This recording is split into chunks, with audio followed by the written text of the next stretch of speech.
बिस्मिल्लाहिर्रहमानिर्रहीम। अस्सलाम वालेकुम। मज़ीद नाज़रीन, फ़ॉरेक्स मुर्शिद के बेसिक ट्रेडिंग कोर्स के सबक नंबर 2 में मैं आपको खुशामदीद कहता हूँ। आज के लर्निंग आउटकम्स हैं फ़ॉरेक्स ट्रेडिंग में कामयाबी कैसे हासिल की जाए, फ़ॉरेक्स ट्रेडिंग में अक्सर लोग नाकाम क्यों होते हैं या अपने पैसे क्यों खो देते हैं, how to get success in forex trading. ये सवाल बहुत ही कॉमन है जो कि हर नए आने वाले ताजर की तरफ से पूछा जाता है। नाज़रीन, आइए इसकी तफसील हम पढ़ते हैं कि ऐसी कौन सी ऐसी चीज़ें हैं, कौन से ऐसे स्टेप हैं जो हम लेकर कामयाब हो सकते हैं। मेंटोरशिप यानी सरपरस्ती, यानी किसी उस्ताद की शागिर्दी इख्तियार करना। आप देखें, दुनिया का हर छोटे से छोटा या बड़े से बड़ा काम बगैर उस्ताद के रहनुमा के नहीं आ सकता। इसी तरह फॉरेक्स ट्रेडिंग भी हमें नहीं आ सकती। इसलिए किसी मुखलिस उस्ताद के पास शागिर्दी इख्तियार की जाए, उससे सीखा जाए। सिर्फ ऑनलाइन लेक्चर या आप कोई किताब पढ़कर ट्रेडिंग नहीं कर सकते, नहीं सीख सकते जब तक आप किसी मेंटोरशिप को इख्तियार नहीं करते। डिसिप्लिन, आप देखें नाजरीन कि कायनात का जो निज़ाम है वो एक डिसिप्लिन के तहत चल रहा है।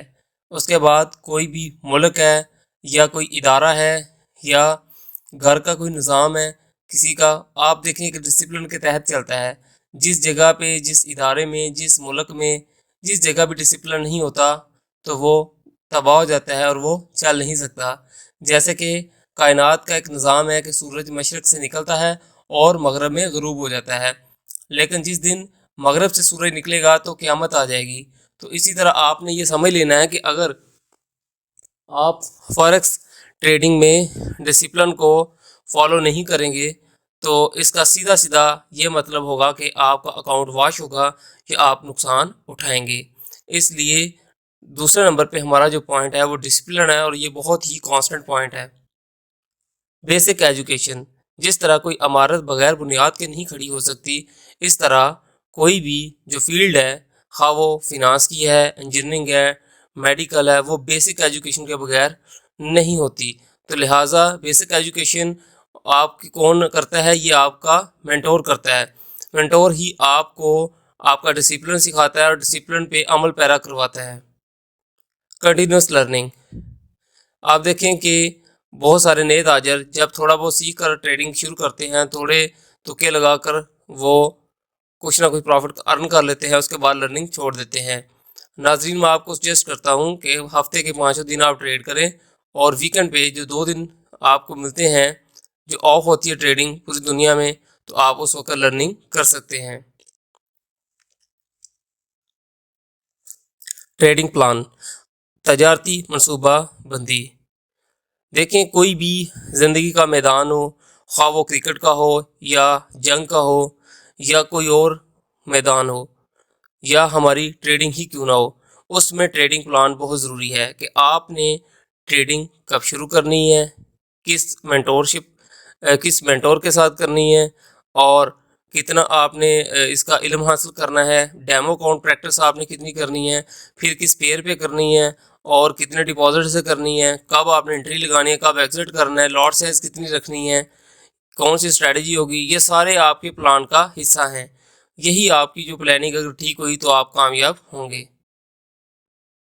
Demo account practice, demo trading जो है ये इस तरह होती है कि इसमें बिल्कुल जो डमी बैलेंस होता है या फेक बैलेंस है वो होता है, जबकि प्राइसेस हमारी रियल होती हैं, बिल्कुल हकीकी, जो कि आलमी मंडी में उस वक्त गोल्ड की, ऑयल की या करेंसी पेयर की जो प्राइस चल रही होती है वही होती है। तो एक ताजर जो है वो उसमें बाय या सेलिंग करके प्रैक्टिस करता है। तो इसमें आपने ये लाजमी प्रैक्टिस करनी है और अपनी स्ट्रैटेजी को बार बार डेमो अकाउंट पे आपने प्रैक्टिस करना है। नेक्स्ट पॉइंट है इमोशनल कंट्रोल, जज्बात को काबू करना। अक्सर नए ताजर इस चीज़ पे फोकस नहीं करते, लेकिन मैं आपको सजेस्ट करता हूँ कि जिसकी ये इमोशनल कंट्रोल ठीक होगी, जज्बात को काबू करना आ गया, तो उसकी साइकोलॉजी ठीक हो जाएगी और वो एक अच्छा ताजर बन जाएगा। आमतौर पर ये होता है कि जब थोड़ा बहुत प्रॉफिट आ गया तो तब भी जज्बात काबू नहीं रहते, थोड़ा सा लॉस हो गया तो तब भी जज्बात काबू नहीं रहते। तो इमोशनल कंट्रोल करने की प्रैक्टिस करना, और ये भी मेंटोर ही आपके इमोशंस को ठीक रखता है। जैसे कि हम लोग जब बचपन से जवानी तक कितने हमारे इमोशंस जो हैं हमारे माँ बाप हमें सिखाते हैं, हमें बहुत ज़्यादा जज्बात में हमें वो सिंपैथी करके उनको कंट्रोल करने की कोशिश करते हैं। इसी तरह ट्रेडिंग के जो जज्बात होते हैं, इमोशंस होते हैं, ये आपका मेंटोर ही आपको शफ़क़त से, मोहब्बत से, मुख्तलिफ़ तरीक़ों से सिखा कर, समझा कर, या आपको लेक्चर्स के ज़रिए आपको इस चीज़ से बेहतर रखता है, यानी कि इमोशंस को ठीक करता है। रिस्क मैनेजमेंट, मैं आपको नाजरीन एक एग्जांपल दूंगा इसकी, कि एक जो जंगल में शिकारी होता है, जब वो शिकार के ऊपर झपटा लगाता है या शिकार के लिए जाता है तो कभी भी इस सोच के साथ नहीं होता कि मैं अपनी जान ही दे दूंगा इसमें। इसी तरह जो ट्रेडिंग में रिस्क मैनेजमेंट होती है, यही होती है कि मैंने कितना रिस्क लेना है। कभी भी कोई ताजर ये नहीं करता कि एक ट्रेड में पूरे अकाउंट का ही रिस्क ले ले। तो नाजरीन ये बिल्कुल नहीं आपने करना।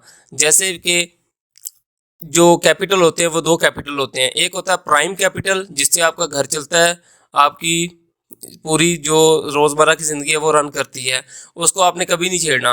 आपने रिस्क कैपिटल होता है जो कि बिल्कुल अज़ाफ़ी रकम होती है, सेविंग्स होती हैं, जिसके खो जाने से आपकी ज़िंदगी डिस्टर्ब नहीं होती, तो आपने उसके ज़रिए ही ट्रेडिंग करनी है।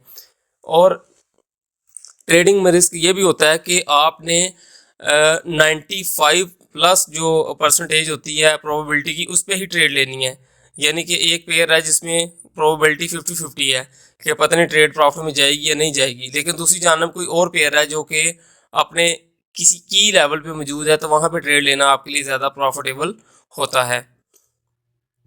रेगुलेटेड ब्रोकर, अगर हम रेगुलेटेड ब्रोकर के पास अपना अकाउंट खोलते हैं, ओपन करते हैं, तो इसमें हमें प्रॉफिट, इसके कामयाबी के चांस ज़्यादा होते हैं। जैसे कि हमें पता है कि अक्सर जो ब्रोकर होते हैं वो रेगुलेटेड नहीं होते, तो वो फंड लेकर भी भाग जाते हैं। और रजिस्टर्ड ब्रोकर और रेगुलेटेड ब्रोकर, इसमें क्या फ़र्क है ये आने वाली वीडियोज़ में बताऊँगा। रिकॉर्ड कीपिंग, रिकॉर्ड रखना, आपके पास आपका अकाउंट नंबर, उसका सर्वर, उसका इन्वेस्टर पासवर्ड, ईमेल और जो आपका मोबाइल नंबर उसके साथ अटैच है वो सारा का सारा सेव होना चाहिए, क्योंकि इंसान का पता कोई नहीं होता ज़िंदगी मौत का, इसलिए ताकि आपके जो पीछे लवाहिकीन है वो आपका फ़ंड विड्रॉ करा सकें। इसके अलावा ये तो हो गया आपके अकाउंट का डाटा। दूसरा है आपकी ट्रेडिंग का रिकॉर्ड, कि आपने कब किस पेयर पे ट्रेड ली और वो प्रॉफिट में गई या लॉस में गई, कितनी लॉट थी और क्यों ट्रेड ली गई, और अगर लॉस में गई है तो क्यों गई, अगर प्रॉफिट हुआ तो क्यों हुआ, और कितने बजे जाकर आपने एग्जिट किया और कितने % प्रॉफिट कमाया। ये सारी रिकॉर्ड कीपिंग, इसको आप ट्रेडिंग जर्नल भी कहते हैं, इस लिहाज से कि ये आपके काम आती है और यही आपको आपकी ट्रेडिंग को मज़ीद स्केल को फर्निश करती है, तो आपकी ट्रेडिंग में मज़ीद निखार आता है। फॉरेक्स ट्रेडिंग में लोग अक्सर नाकाम क्यों होते हैं या अपने पैसे क्यों खोते हैं। ट्रेडिंग स्टार्ट विदाउट मेंटोर, आप देखें यूट्यूब की चंद वीडियोस देखने के बाद अक्सर लोग ट्रेडिंग स्टार्ट कर लेते हैं, किसी की मोटिवेशन से, किसी रिश्तेदार की, दोस्त की मोटिवेशन से कर लेते हैं। सिर्फ बाई या सेलिंग का बटन दबाना आ जाता तो हम समझते हैं हमें ट्रेडिंग आ गई। तो ऐसे लोग 100% नाकाम होते हैं। तो इसलिए आपने मेंटोरशिप के बगैर ट्रेडिंग नहीं करनी। नॉट फॉलोइंग टू मेंटोर, अब आपने कोई उस्ताद तो रख लिया, कोई टीचर तो सिलेक्ट कर लिया, लेकिन उसके बाद उसकी बात ना मानना। आपका मेंटोर आपको कह रहा है कि आज FOMC या कोई ISM मैन्युफैक्चरिंग या एम्प्लॉयमेंट कोई ऐसा डाटा है तो आप ट्रेड ना करें, लेकिन आप उसके बरखिलाफ जाते हुए उस दिन ट्रेड करते हैं और अपना लॉस करते हैं। आपके मेंटोर ने आपको बताया कि इस टाइम पे ट्रेड नहीं करनी, ये वोलेटाइल टाइम है, ये इसमें वॉल्यूम कम होता है, इसमें इस वक्त ये करना है, ये नहीं करना। आपको 100 हदायत देता है, आप उसकी हदायत की पैरवी नहीं करते तो भी आप नाकाम होते हैं। लैक ऑफ डिसिप्लिन, अब देखिए डिसिप्लिन का होना कामयाबी की ज़मानत है और डिसिप्लिन का ना होना 100% नाकामी है। तो ये मैं ऑलरेडी आपको काफ़ी एक्सप्लेन कर चुका हूँ। लैक ऑफ एजुकेशन, एजुकेशन का ना होना, आप देखें कि नाजरीन जिन लोगों के पास इल्म नहीं होता उनके साथ धोखे ज़्यादा होते हैं, उनको ज़्यादा मसाइल दरपेश होते हैं। चेजिंग लॉसेस, आप देखें कि एक बंदे का एक दिन लॉस हो गया, उसको पूरा करने के लिए पूरा अकाउंट ही उड़ा दिया, तो ये काम बिल्कुल नहीं करना। जो नुकसान हो गया, नेक्स्ट रिकवर हो जाए, क्योंकि मार्केट भी यही है और अकाउंट भी मौजूद है और आप भी यही हैं, तो इसलिए आपने नुकसानात का पीछा नहीं करना। इमोशनल ट्रेडिंग, जैसे कि किसी बंदे ने थोड़ा प्रॉफिट कमाया और उस दिन उसने वो जज्बात में आकर और ओवर ट्रेडिंग कर दी और ज़्यादा कर दी, तो ये जज्बाती तिजारत कहलाती है। या मार्केट ने उसको किसी तरह कोई स्टॉप लॉस हंटिंग कर दी स्मार्ट मनी ग्रुप की तरफ से, तो बंदा जज्बाती होकर डबल ट्रिपल लॉट लगा के तो जो बच गया वो भी उड़ा देना। तो जो इमोशनल ट्रेडिंग है ये बिल्कुल भी नहीं करनी है आपने। जिस दिन आपको गुस्सा आ जाए या आपकी अपने घर में आपकी कोई नोक-झोंक हुई हो या बाहर आप किसी के साथ जो है ना कोई बहस तकरार या कोई इस तरह का मामला हो कि आपके इमोशंस उस दिन डिस्टर्ब हैं, तो आपने ट्रेड नहीं करनी। कोई परेशानी है, कोई वालिदैन बीमार हैं या कोई आपकी औलाद में से कोई बीमार है, इस तरह कोई मामला हो तो आपने ट्रेड नहीं करनी। पुअर मनी मैनेजमेंट, नाकिस मनी मैनेजमेंट, आप देखें कि इसमें अक्सर जो ट्रेडर हैं ये नाकाम होते हैं। कैसे? उसने छोटी सी लॉट लगाई, स्टैंडर्ड लॉट 01, तो उसको प्रॉफिट हुआ, लेकिन वो पछताना शुरू हो गया कि आया कि मैं अगर इसको ज़्यादा बड़ा लगाता तो अब तक मैं ज़्यादा प्रॉफिट कमा सकता था। तो इसी सोच के साथ वो बड़ी लॉट्स लगाना शुरू कर दे। तो इसलिए कहते हैं 1% ऑफ द टोटल कैपिटल जो है ये आपने रिस्क लेना है, इससे ज़्यादा का नहीं। जैसे कि एक बंदे का $1000 का अकाउंट हो तो उसने $10 प्लस या माइनस में उसका स्टॉप लॉस होना चाहिए। अगर $100 का अकाउंट है तो उसके पास जो safe and sound stop loss है वो -$1 का होगा और जो टीपी है वो उसकी स्ट्रेटजी के मुताबिक होगी। मतलब आपने 1% जो है रिस्क लेना है, ये सबसे सेफ ट्रेडिंग है। ओवर ट्रेडिंग, ओवर ट्रेडिंग होता है नाज़रीन सुबह से शाम, शाम से सुबह, बस 24 घंटे ना पता है कि इस पे ट्रेड है या नहीं है, आपने लगाते ही रहना है, बाज नहीं आना बिल्कुल भी। ये ओवर ट्रेडिंग कहलाता है। तो आपको नाज़रीन बताऊं कि नेक्स्ट पॉइंट हमारा नॉट कीपिंग रिकॉर्ड्स, रिकॉर्ड का ना रखना। जैसा कि अक्सर ताजर अपने अकाउंट नंबर भूल जाते हैं, जीमेल भूल जाते हैं, तो ये सारी की सारी जो कमियां पेशी ये आपको नुकसान देती हैं। और कोई ट्रेड क्यों लगाई, किस लिए लगाई, नफ़ा हुआ, नुकसान हुआ, क्या नहीं हुआ, कुछ भी नहीं पता। तो इसलिए आपने रिकॉर्ड हर चीज़ का रखना है, अपने अकाउंट्स का भी रखना है ताकि आपके लवाहीन को फ़ायदा हो। तो इसमें आपने कोई कंजूसी नहीं करनी। मार्केट वॉलेटिलिटी, जब मार्केट में बहुत ज़्यादा उतार चढ़ाव हो, जैसे कोई जंग लग गई, कोई नेचुरल डिज़ास्टर आ गया, ज़लज़ला, कोई सुनामी या कोई भी इस तरह का कोई थ्रेट आ जाता बहुत बड़ा, तो उस सूरत हाल में आपने ट्रेड नहीं करनी। कोई ऐसे रेट कट या रेट इंक्रीज़ जो होता है इंटरेस्ट रेट वगैरह, इस तरह का कोई ऐसा बड़ा फैसला किसी सेंट्रल बैंक की तरफ से या किसी मुल्क के किसी सरबराह की तरफ से जो बड़ी मैशियत हैं, बड़े करेंसी पेयर्स हैं, उनकी तरफ से कोई ऐसा मामला आ जाता तो आपने उस सूरत में भी मार्केट में नहीं जाना। ये ऐसे ही है कि जब सुनामी आई हो और आपको देखें मछलियाँ बहुत ज़्यादा उछल कूद रही होती हैं, तो आप उस वक्त अगर जाल डालेंगे तो जाल के साथ समेत आपकी कश्ती भी और आप भी चले जाते हैं समंदर के अंदर। तो इसलिए जो आप देखें नाज़रीन के अनपढ़ मछेरे भी होते हैं, तो वो भी कभी भी तूफ़ान की सूरत में अपनी कश्तियाँ समंदर में नहीं उतारते। तो इसलिए आपने वोलेटाइल मार्केट में कभी भी ट्रेड नहीं करनी। इग्नोरिंग इकोनॉमिक इंडिकेटर्स, वही बात है कि जैसे कि कोई इकोनॉमिक न्यूज़ है, कोई बहुत बड़ा डाटा रिलीज़ है, जैसे कि एम्प्लॉयमेंट का डाटा और जीडीपी वगैरह, इस तरह के कोई ऐसा इकोनॉमिक इंडिकेटर्स का डाटा आ रहा हो कोई, तो आप उस सूरत हाल में भी ट्रेड ना करें। इनसफिशिएंट एनालिसिस, नाकाफी तजिया, कि जैसे ही आप किसी काम से गए हैं बाहर, वापस आए हैं, आपने देखा कैंडलें ऊपर बन रही हैं, ठीक है, या नीचे बन रही हैं, फ़ौरन से पहले ट्रेड लगा दी, कोई एनालिसिस नहीं किया कि क्यों ये ऐसे हो रहा है। अचानक से मार्केट की जो प्राइस है वो ऊपर या नीचे जाना शुरू है, तो ट्रेड मत लगाएं।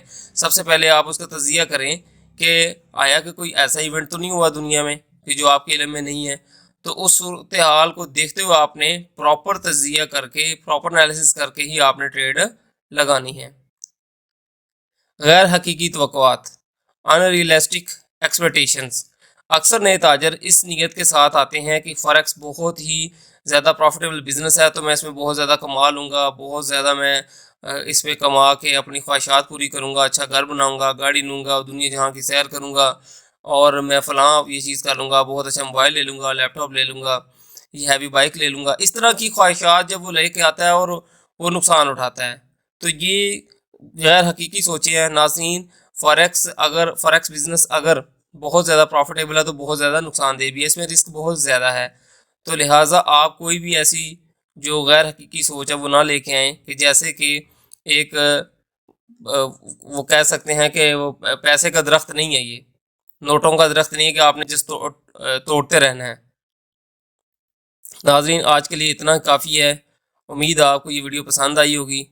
तो नेक्स्ट वीडियो के लिए मैं आपसे कहूँगा कि आप चैनल को सब्सक्राइब कर लीजिए और बेल आइकन को क्लिक कर लीजिए ताकि बिला तख़ीर आपको नेक्स्ट वीडियो मिल सके।